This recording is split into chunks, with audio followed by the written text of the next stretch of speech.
Депутат Шайырбек Ташиевди күч органдары торый баштадыбы?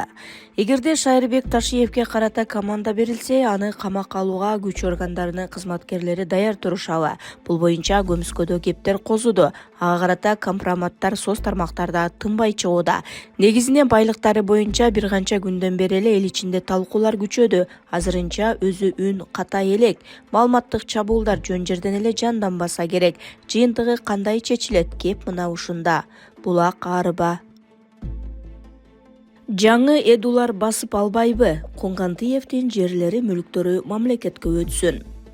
Мандатын тапшырган Кубанычбек Коңгантиев камалды. Элдин талабына жараша ага карата мыйзамсыз баю, коррупция беренелери коюлганы кабарланды. Эми 100дөн ашуун жерлери, имараттары ачык айкындык менен мамлекетке өткөрүлүшү зарыл. Ортодон жаңы эдулар олжолоп кетишпесин. Туурабы? Натыйжада Коңгантиевге ушунча байлыктарды ыйгарууга жол берген мурдагы мэрлер азыркысы да барбы? Айтор дээрлик жооптуу кызматтардагы адамдарда тергөөгө алынышы керек.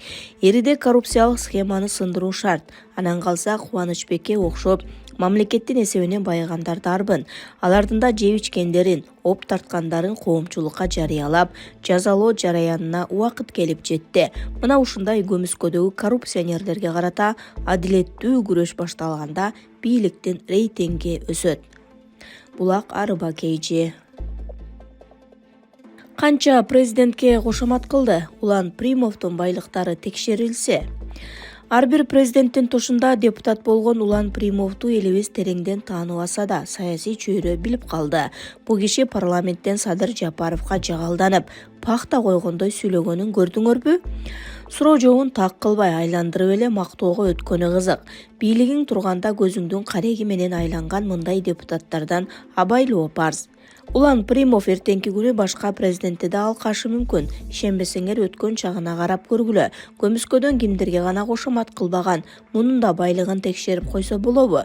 Олуттуу суроолор. Убагы келгенде тагдыры жаргасылабы? Баам сала туралы. Булак арыба KG. Тынчтык Шайназаров президенттик шайлоону өткөзсө кандай болот? БШК төрагасы Тынчтык Шайназаров 90 депутатка мандат тапшырган.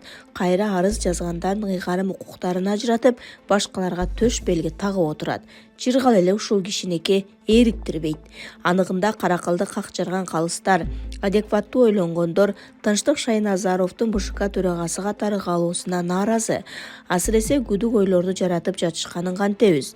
Убактысына жараша түйүндөр чечмелене бермекчи. Олуттуу суроолор дарбын.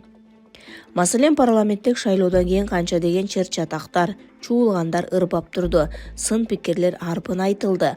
Ырааттуулукту тутунганда шек саноолор болбойт деле да, туурабы? Эми мындай төрага президенттик шайлоону кантип өткөзөт? Дагы көп суроолор кабыргасынан майыштырыла коюлса керек. Булак арыба KG. Садыр Жапаров бийликке келгенден бери 2 жолу парламенттик шайлоо өтүп, 2 жолу тең 90 депутаттан турган жаңы парламент түзүлдү. Эгер ошол талапкерлер мыйзам бузган же талаптарга туура келбеген болсо, анда эмне үчүн алар арыз берген учурда эле текшерилип, шайлоого катышуусуна жол берилбей койгон эмес? Андай болгон жок. Алар шайлоого катышып, элдин добушу менен депутат болуп келишти. Бирок кийин бийликке жакпаган, сөз айтканда же башка пикир билдиргенде дайырдын фейк аккаунттары аркылуу каралоо башталып, элдин алдында аброюн түшүрүүгө аракет жасалып, акырында мандатынан ажыратуу болуп жатат. Мындай көрүнүш демократияга дагы, адилеттүүлүккө да туура келбейт. Эл тандаган өкүлдөрдү каралоо аркылуу кызматтан алуу жакшы жыйынтык алып келбейт. Мындай жол өлкөнүн саясий маданиятына зыян алып келип, коомдогу ишенимди дагы алсыратат. Сулайман Адилбеков өзүнүн Facebook баракчасына жазды.